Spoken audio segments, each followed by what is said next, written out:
Hello and welcome to the Recovery Talk podcast. My name is Nader Attalla. I'm an addiction physician and I'm the host of this podcast.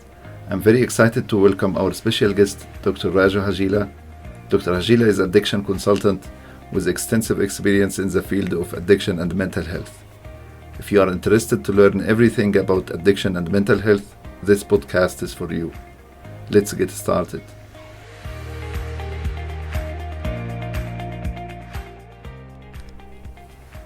Dr. Hajela, thank you for joining me in this podcast. Before we start our talk about addiction, could you tell me more about yourself and your work in this field?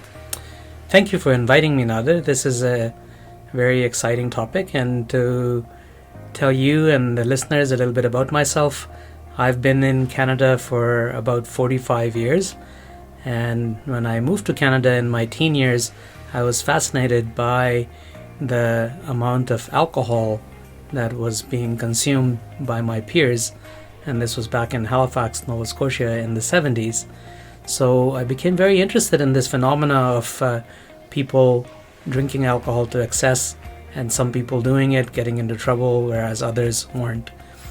I also saw people get into difficulties with drugs at the time as well, and I was curious as to what is it that drives people to use it. I, like everybody else, initially was told that it is fun and it is something that everybody does growing up, but I was more curious and finding out as to what was going on rather than trying to do it myself. So that started a period of studying, wanting to find out as to what were the theories regarding the use of substances and why some people got into trouble and not. And soon after that, I got into medical school, and through medical school I had the same questions, but I realized very quickly that there was a fair amount of pessimism at the time, that people who used alcohol and drugs that got into trouble were bad people or they had bad characters. And really at the time I thought, and I was told too, that perhaps you can prevent these problems, but you can't fix them once they got started. Again, to make a long story short, it was a journey of discovery, because when I talked to people who had gone for some help and were better, I found them to be really amazing, upstanding people. So it wasn't that they were bad people, but it sounded like that there was something happening in their brain that wasn't quite right, that was driving them in this direction.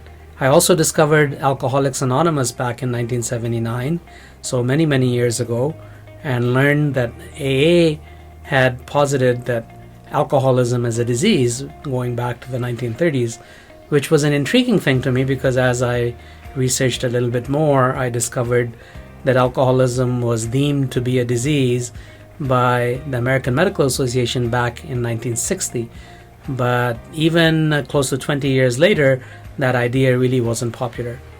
So through my clinical practice and then taking courses and reading, and then going on to do my Master of Public Health at Harvard and doing some training in what used to be the Addiction Research Foundation, which is one of the institutions that became a part of what is known today as Center for Addiction and Mental Health in Toronto, I discovered that addiction is a brain disease, and the use of substances is actually as a result of addiction as opposed to as a cause of addiction.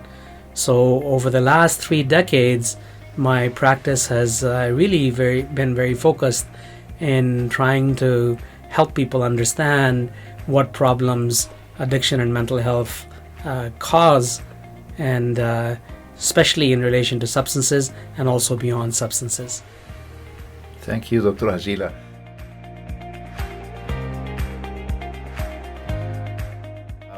Can I go to my first question about addiction? What does addiction mean? Like if I have a patient or a client who drinks 1 drink of alcohol every day, does that mean he is an alcoholic? Like if there is a criteria or certain symptoms that you need to fit to get the diagnosis of addiction? What do you think? Yeah, that is a great question, and it is a common question because people have been trying to figure this out for a long time to see if is there an amount of drinking that makes one an alcoholic, or is there some pattern of drinking every day or once in a while, or binge drinking that makes an alcoholic? A lot of people think that if someone drinks every day, they're an alcoholic. Some people think if you drink too much in a binge fashion, you're an alcoholic.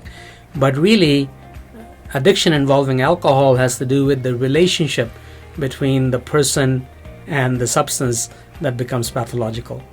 And as I was starting to say earlier, that addiction is actually a disease of the brain, and based on extensive research over the last several decades, we've actually come up with an official definition of addiction, which was first promulgated by the American Society of Addiction Medicine back in 2011.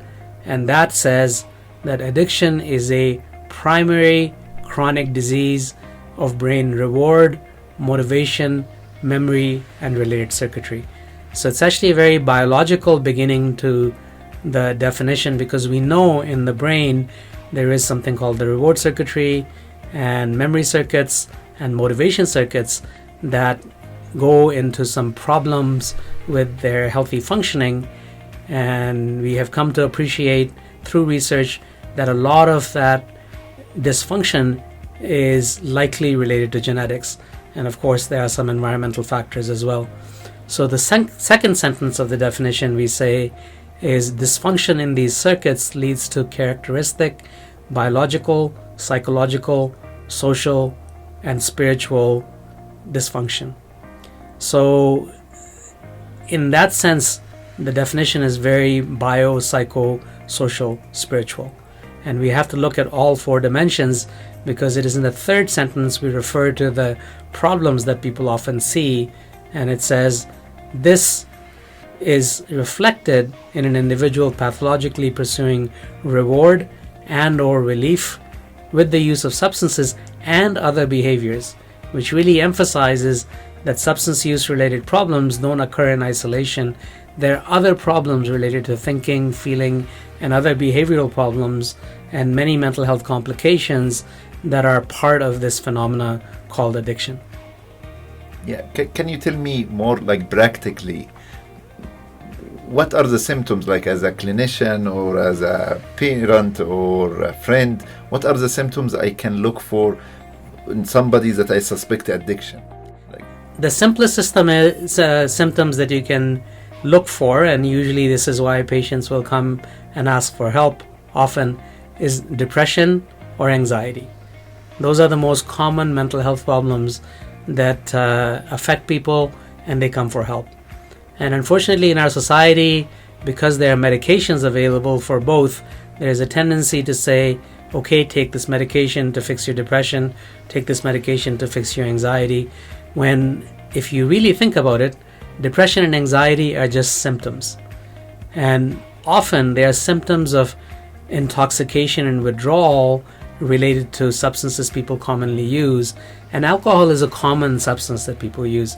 So my recommendation always to family physicians is, or even people, if they're having any mental health symptoms, they need to have an assessment, and during the assessment people need to really get a handle on everything that is happening in the person's life related to the use of substances and or other stressful things in their day-to-day living, which may be related to family or work. And once you start to get to know the person and get to know the pattern of what's happening in their life, then you can start to see if the three sentences of the definition apply.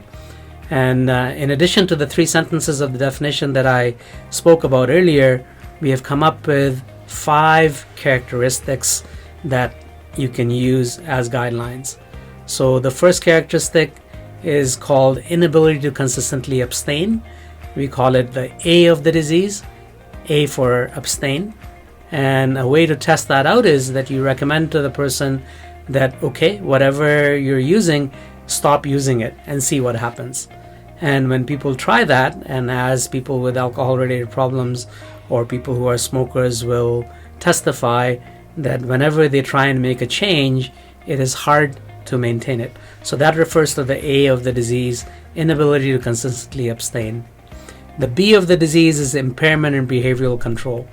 So when you start talking to people and asking them that is there something happening in your behavior that is causing you problems in life, and what happens when you try and change it.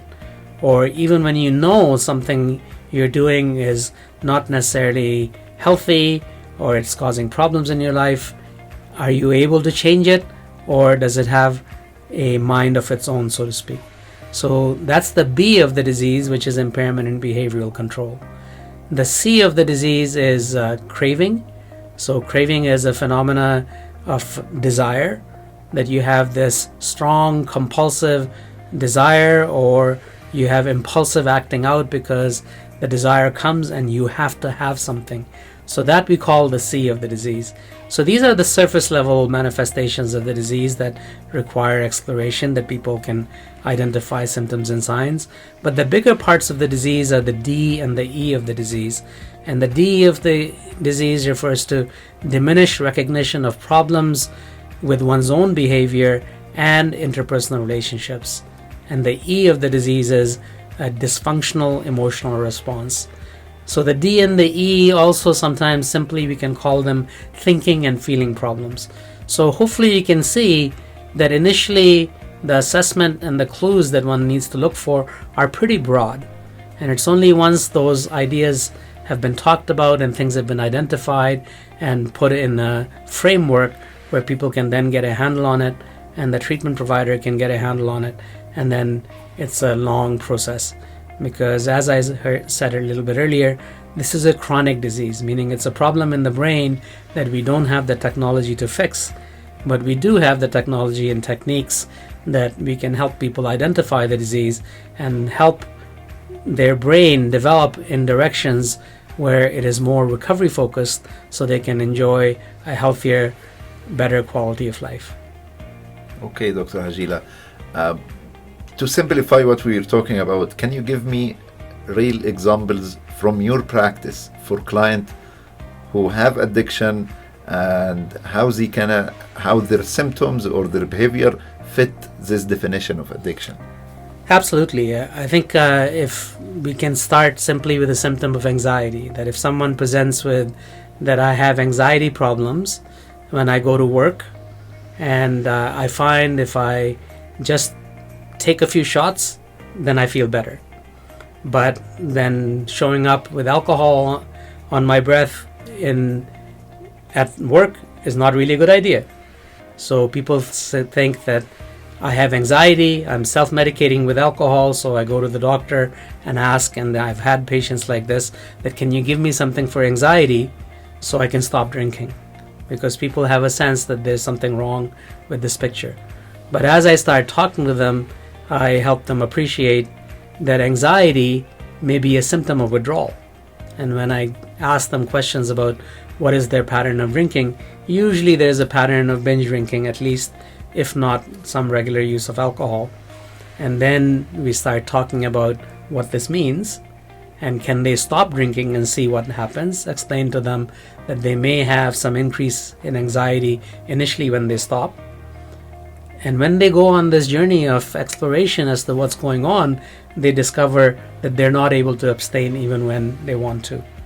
Or they start to discover that there are more problems in their behavior than they were initially aware of. Or they're now having craving for alcohol. In many instances, I've had patients who've come in with anxiety that had been treated with a benzodiazepine, something like Ativan, or diazepam, which is Valium. And sometimes those drugs themselves can cause more anxiety. So initially people found relief, and then they got more anxious, and often they're looking for better medication. So again, we go through this experiment of trying to see if they can stop and what happens when they stop. And of course, before people go on this experimentation, they need a fair amount of education. So the provider has to be very familiar with what addiction is, what withdrawal is, and how to best manage it. And it's only when we get through the surface level problems that we get to the D and the E of the disease, which is start to see where people may recognize a problem or may not. Like a simple way I've had patients recognize a problem is that they think they're doing really well, but their wife is constantly mad at them. And they can't quite figure out why that is. And in talking it out, we discover that, and often the wives will come into the appointment with the husband, or I've had the reverse scenario where the wife is having some problem and the husband will come in, and then I can decipher and explain to them as to where there is that diminished recognition of problems in one's own behavior. Similarly, dysfunctional emotional response, when people are having problems, people often appreciate that they get mad for no reason, especially if they're anxious and irritable and somebody even looks at them sideways or something is said that they misunderstand and they blow up. So these are just very tangible examples that once people get familiar with this phenomena of addiction and mental health, then it becomes a little bit easier to decipher. Yeah. Can you give me, I see you mentioned there is examples for addiction is like drugs, alcohol, heroin, cocaine, but you mentioned also behavioral addiction. Yeah, can you give me example? What do you mean by behavioral addiction? Oh, absolutely. And I think it's important to appreciate that there's a tendency to associate the term with addiction involving substances, which is why I used the substance examples initially. But addiction as a brain disease really affects thinking and feeling. So even when someone is not using substances, they have other behaviors. And one of the things that people don't often appreciate, that the reward circuitry in our brain is actually designed to help us and motivate us to eat food to survive and also to have sex to procreate. So those are two things that are rewarding in order for individuals and species to survive. Of course, when someone has addiction in the brain, then this circuit that is there for motivation, which also has enough programmed into it, with the dysfunction in the circuits, it goes to more. So instead of being able to say enough, it says more. So those things can happen with food, or it can happen with gambling, or it can happen in relationships. And as much as we all want loving relationships, but many a times in families, people become over concerned with another person's thoughts, feelings, and behavior rather than sticking to their own side of the street. So addiction can manifest in many, many different ways. And what I can say to the listeners is that it never manifests in just one way. So one of the things I try and emphasize to people is that we need to move beyond concepts such as that I'm addicted to alcohol or I'm addicted to heroin. And often when someone says that, then they get treatment just for heroin or just for opioids, when really the treatment requires not addressing that problem, but also the wider aspects of addiction. And as listeners may know, that the old programs of mutual help, the 12-step programs, the first one being Alcoholics Anonymous, they're really designed to help people live their life alcohol-free. So becoming substance-free or recognizing where the addiction problems are is only the start of the journey. The journey actually is how to live your life addressing the A, which is to consistently abstain, addressing the B, which is to honor the impairment in behavioral control so you can engage in behavior that is healthier. C, learning strategies how to deal with craving. D, when you can't diminish recognition of problems, learn to recognize problems in one's own behavior, which is what the mutual help program really emphasizes, and to learn to deal with feelings in a healthier way rather than having these blow-ups or dysfunctional responses that get people into trouble. Okay. So you believe addiction is a chronic disease and the outlet could be drugs, and if we control drugs, it can come as a sports addiction to sports, and if we try to control this, it's gonna come as work addiction, but it is better to handle addiction as a disease instead of controlling the behavioral or the use of the substance or the compulsive behavior that you have. And that is exactly it. And I could tell you many stories of patients of mine, and as you asked me the question, I was reminded of this patient that is still my patient, and she came to see me about 4 years ago. And at that time, she was really successful in her career, and she had been going to AA for about 5 years, and she had periods of abstinence from alcohol and had thought that she was doing really well, but these relapses kept happening. As I asked her more questions, I realized that during the time she was abstinent, she'd actually taken up marathon running. Yeah. So her addiction was being manifested in running, and then she had some injuries, and then she couldn't run, she got depressed, and the drinking came back. Yeah. And she got the feeling that maybe I'm self-medicating my depression, so she also got put on antidepressants. And of course, alcohol was still there. It kept coming back. And as she came to see me and joined individual psychotherapy sessions and group psychotherapy sessions, she even attended the intensive outpatient program, what we discovered was at the root, her addiction really was manifesting in her relationships with her husband and with her children, where she was constantly looking for approval, and she was constantly worried about being disapproved of. She carried a whole lot of shame from the years that she had been drinking, and she had acted inappropriately in family gatherings, or she had not given the attention to her children that she would have wanted to give. So it was generating a lot of shame, which was driving the disease. So the D and the E, hopefully you can appreciate, were huge. And in order for her to get better, she is steadily and carefully and consistently and persistently addressing the D and the E of the disease. So she's now able to be abstinent more consistently and have a better quality of life with healthier boundaries with her family members as well. Thank you, Dr. Hajela, for answering all my questions.